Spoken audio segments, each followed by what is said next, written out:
Okay, so let me get started here. All right. So I think hopefully sound is good. I'm going to get started in just 1 second here. So let me just double check. Yep, sound looks good. Okay. So I'm going to start about 5 minutes early. If you have questions, feel free to put them in the chat. Let me know if this thing gets in the way. It should be transparent. Somewhat, but if it does, just send me a message and I can make it kind of go away there. Let me open this. Sounds good. Awesome. Thanks, Brian. The sound is always, who knows if it's going to work correctly. You know what happens is I'll be like on a Zoom call and then I'll just switch like Google Meets and then switch to something else. And they just don't seem to work. Your audio interface and camera and all that doesn't seem to carry over very well between them all. And then I open up OBS to do this, and sometimes it just doesn't recognize stuff. Okay, so what I want to talk about today are slotted holes, right? Sometimes called slots. So basically, when you have this kind of shape, right? And it's a little bit difficult to draw, but kind of like a pill shape. So the idea, manufacturing wise, is you put an end mill, you drill a hole, or end mill, drill a hole, whatever, and then you just go in one direction and you create this elongated hole. I guess that's another way to elongated hole.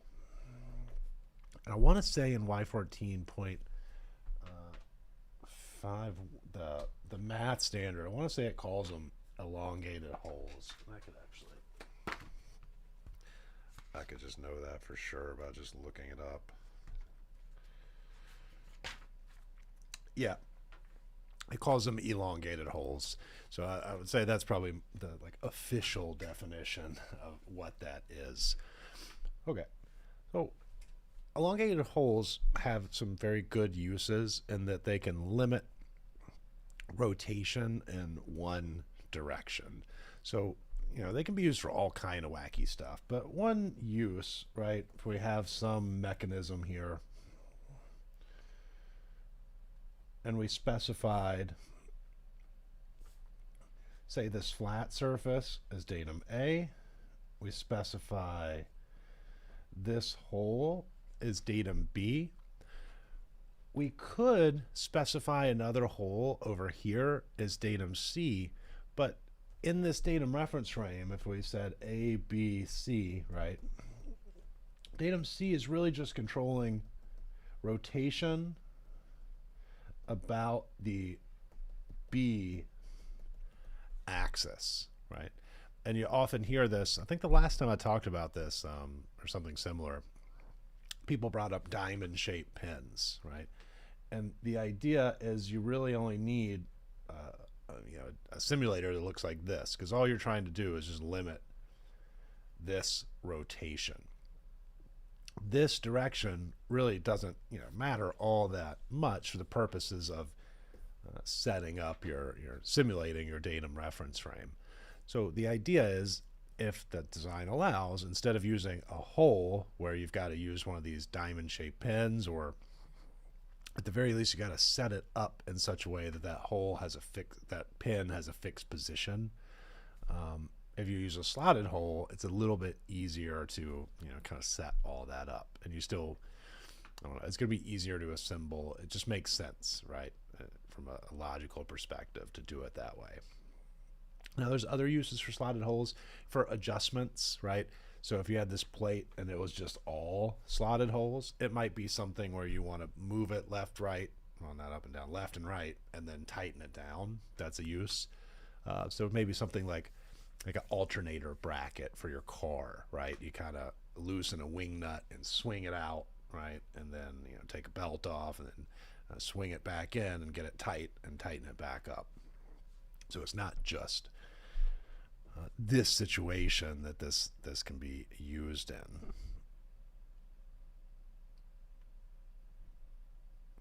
Okay, so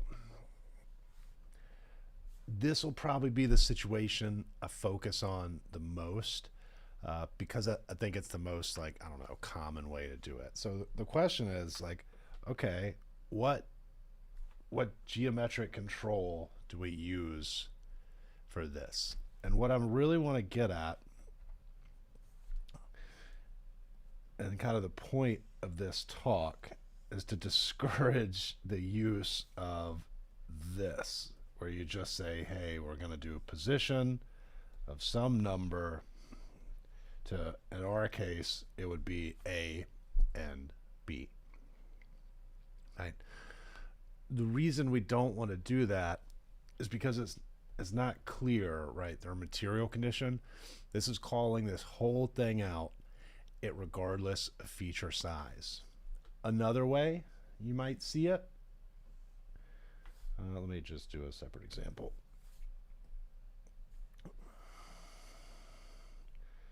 Another way you might see it is like this.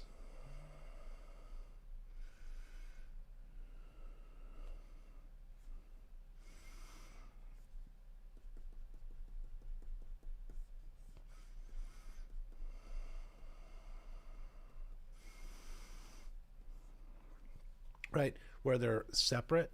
And this would make slightly more sense because you would make this number bigger.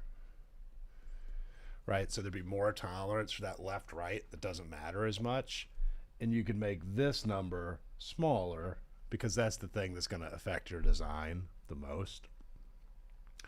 The problem is the unrelated actual mating envelope for this, right, is variable in size. So think about if we called out a hole with position regardless of feature size.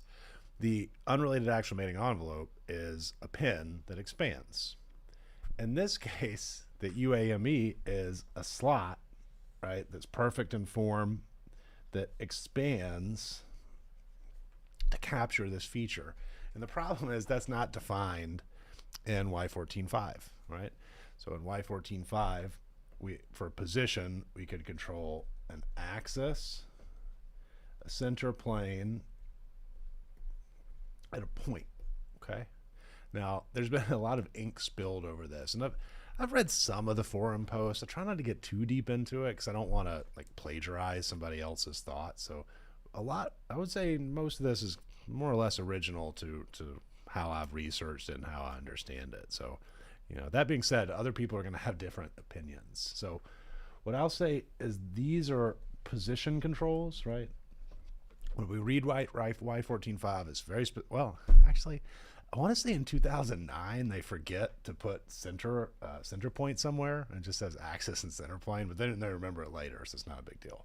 But there's things we control with position. What you'll hear as well, with a datum, we can combine these to create new things. So if you look, starting in 2009, you could have an extruded feature be a datum feature or a primary datum feature. But that's a little bit, in my mind, different than using position to control that, right? You could argue, well, a CMM could still gather that information. I just don't think it's clear enough to put that on a drawing. What you run into is like, what is the feature we're extracting from this, right? You could just say the middle, right? This is like the 0.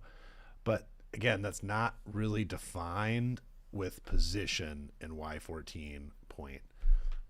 Now, if I can recall right, Calypso just gives you the middle of a slot. Like, it doesn't care. Just tell it a slot and it'll find the middle, right? It'll just do a least squares and tell you where the center is. That might not be what you want to know all the time. You might want to resolve that into X and Y and find out how much the deviation is in either direction. Okay. So you might say, all right, well, obviously that doesn't work. That's lame. But what about this, right? Here we've got a center plane, right? And that makes perfect sense. That could be regardless of feature size, right? We could conceivably, over this distance here, have some sort of expanding block that would be the same or similar as getting a center plane from a slot or a groove or something. So that I would say that's more reasonable. Where this second, we'll call this number 2 and call this number 1. Where number 2 breaks down is this, right? What is the feature we're extracting? Is it an axis, a center plane, or a center point? Right? It's not a center point, I can tell you that. If you're going off the material, right, you're kind of looking for these 2 points, and I've heard all sorts of different, answers on this, right? I think the most common you'll hear is like there's like an axis here somewhere, but like where does the axis exactly come from? Like what would the unrelated axial mating envelope for that be, right? 2 half circles that expand, but recall, they don't have to touch here, right? So it'd be a very funny instrument to do that. You might hear the argument, well, the left-right doesn't really matter, so who cares, right? Don't be so prickly about it. This is not as important because it's going to have a much larger tolerance. Well, in that case, just don't put a position tolerance on it, right? If it's unmeasurable or it's not clear exactly what the requirement is. Okay. I talked in a previous video a long time ago about the axis or resolved geometry method and the surface method. Both of these rely on resolved geometry. So you're trying to find this axis, center point, or center plane or center point. The surface method is much, much, much easier. Well, conceptually, right? So now we're going to do position, some number at maximum material condition, right? Now, this might look weirder and, maybe logically it doesn't make sense, but it's supported in Y14.5 and it has a definition. And that your boundary is just going to follow the curve of whatever this is, right? So you would have a basic radius. You'd have some kind of size on here with a plus or minus dimension. Size on here with the plus or minus dimension. Am I wrong about that radius? I actually don't remember. I think I'm right.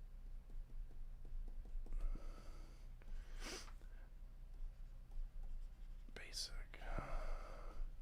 I can't remember if this radius is supposed to be basic. Yeah, I don't know. Let me know in the comments. It's not super important for right this second. But essentially, you're going to have a boundary, right? That's going to be the MMC minus the geometric tolerance. And then on this outer dimension, you just shrink back that radius, right? So you could conceivably have a gauge that would check that position, and then you need a caliper to make sure the slot isn't way too big, right? So it's doable and is supported by Y14.5. Now you can do it with this single feature control frame, or you can split it up, right? So just like we kind of did before, but now if we do it at maximum material condition, right, it has like a real definition.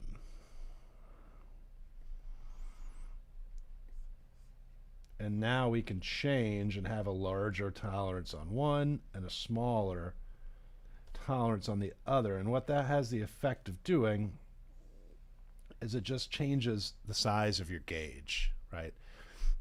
This gets subtracted from the overall kind of length of your gauge so that the slot can vary more. It can essentially get smaller.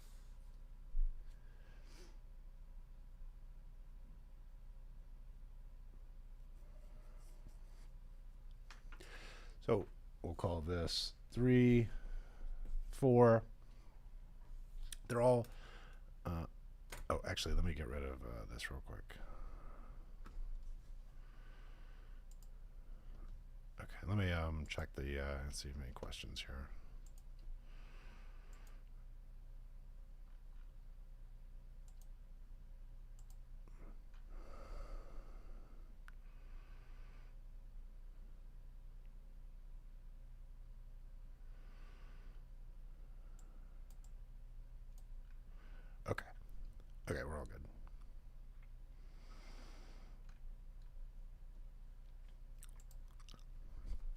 Okay, so these are all position, right? And clearly position isn't the only way to do it. What I would probably recommend for like most of the time, especially if you have a CMM, is just put a profile on it, right? In this case, back to that original example, it'd be AB, right? Profile. Now we're going to just have basic dimensions, right? Everything's basic, easy.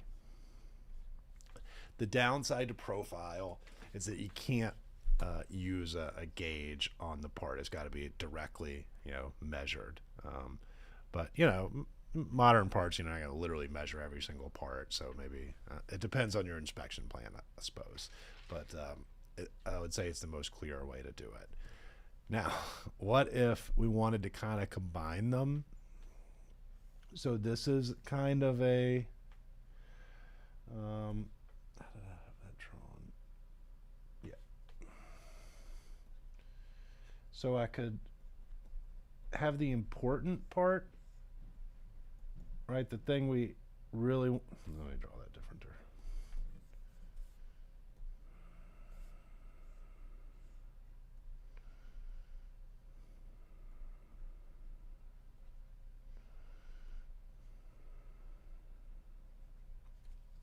Right.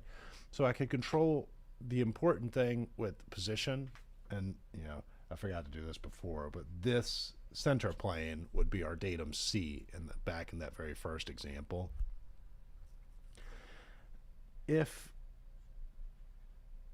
I call my radii out as basic, right, and I have a general profile on the drawing,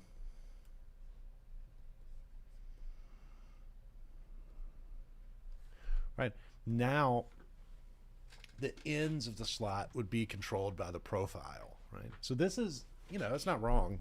It's a legit way to do it.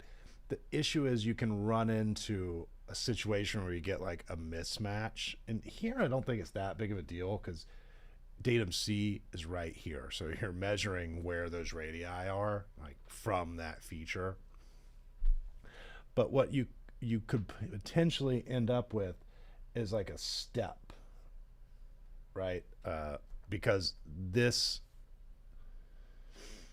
center plane feature is separate from these two features.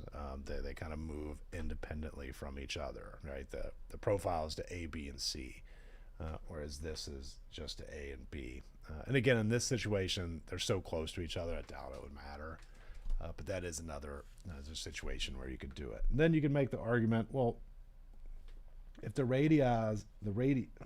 ends of the slotted hole don't matter, why not just make them, whatever, 0.50 plus or minus? Why not just make them plus or minus? The issue with doing that without any further control is that when you omit the basic dimension, now the general profile doesn't apply, so they're not located in space. Now, you could potentially, you would have a location dimension here that's a plus or minus, but now you're like mixing, right? You got this position, which would be located with a basic dimension, right? Right, this would be basic wherever it comes from.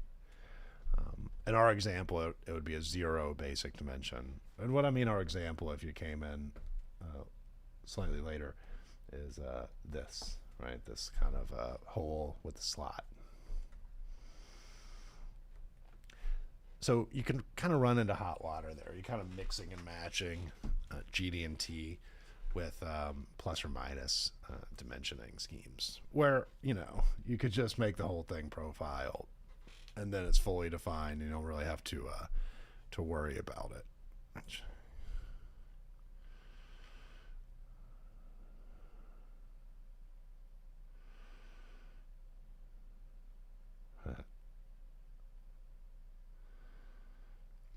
Yeah, to the questions here, Brian. Yeah, there's no, unfortunately, with profile, there's no bonus tolerance, which can be kind of lame, or just clearing like a screw, Not always, but oftentimes. So, if you can, if it's reasonable, I'd say number 4 here is probably the best way because you're going to be able to get bonus tolerance and control um, the left and right and up and down separately, right? So you can have much more control over the thing that matters and less control over the thing that doesn't matter as much.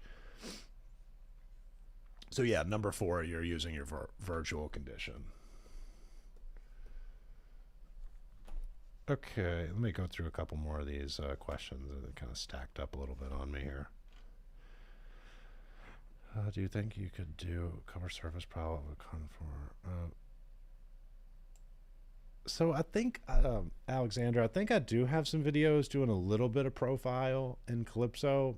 I can look at trying to do it live. I kind of thought about that before. I probably could. The issue is what's playing the slideshow behind me. That computer doesn't have Calypso on it. It just has PowerPoint and a browser.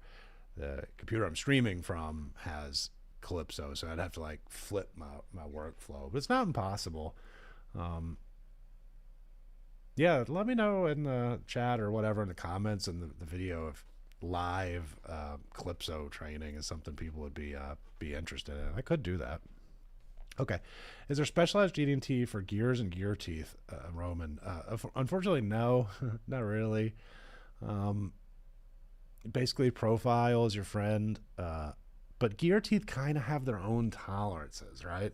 Like if they're cut or hobbed or whatever, like the gear company should kind of know what they're doing. Like I hate to say it like that, but it's almost like screw threads. Well, it is like screw threads, right? Like screw threads don't really need geometric tolerances because you just assume they're good when you buy them.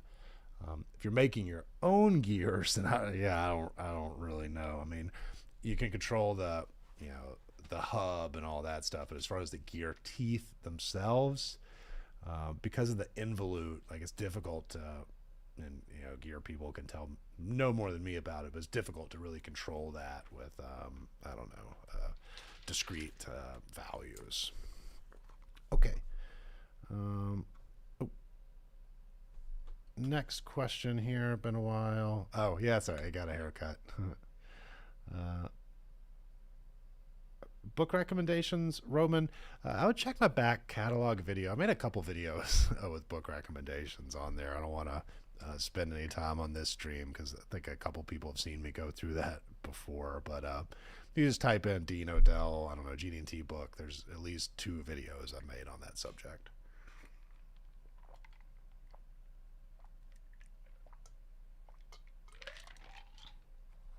Okay, what's your take on best fitting data using metrology software, a datum feature control frame using a true position, 14 thousandths, MMC to datums A, B, and MMC diameter. Best fitting data using. So, if you're using Y14.5, there are situations where you'll use like a best fitting, like a least squares algorithm. And I'm really only familiar with Calypso and I guess the Cam too. But essentially what you're looking for is some way, say you're measuring, right, the true position of this cylinder. Right, you're going to get like a probe in here and measure these points. You want some way to just extract the points that would result from stuffing a gauge pin in there, right? So in Calypso, it's called outer tangential. And what it does, it tries its best to filter out any data that's like inside of the material of the part. And it does the opposite for an external cylinder.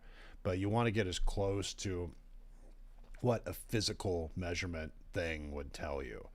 Whereas in the ISO system, it's much different. You use that least squares data. The advantage to this is that you're not really worried about probing inside of the material too much, depending on the surface finish or whatever of the hole. that could be a problem. But yeah, that's the big takeaway there. Make sure you're using some kind of fitting algorithm that's not just leveling the data and getting an average, because what can happen there, right? The least squares average could tell you the axis is pointing this way. Whereas if you stuff a gauge pin in there, now the axis is pointed this way, right? So you get different answers.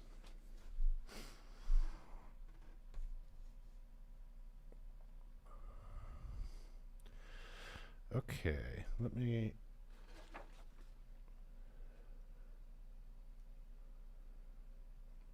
Oh yeah, no, I forgot to mention it before. I've done slots with Eclipso.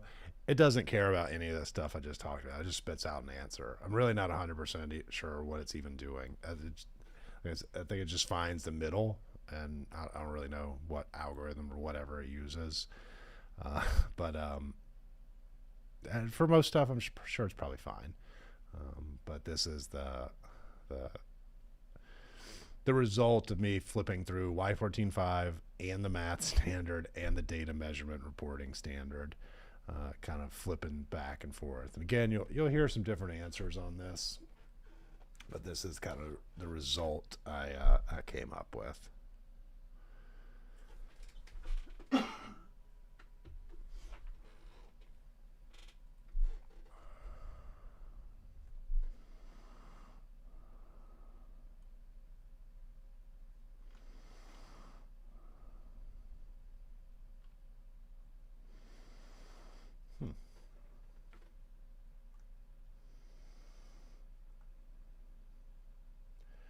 Okay, guys. Well, that's all I really had prepared for today. It was a little shorter than I even thought it would be, but I'll probably end this pretty soon. I'll keep an eye out for questions for a minute or two, and then see what I can come up with for next week, and maybe go a little bit longer. We'll have to see.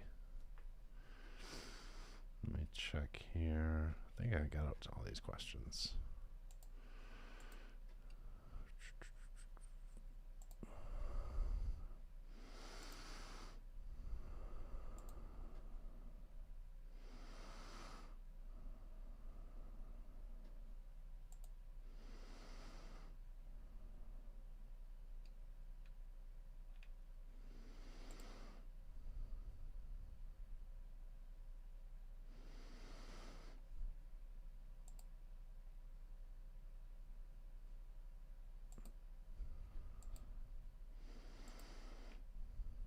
Okay. All right, guys. I'm going to close it out. I will see you next week. Yeah, feel free. Any social media, post them on, post a question. I'll probably see it. I don't post all that often. So, yeah, I'll see you next time.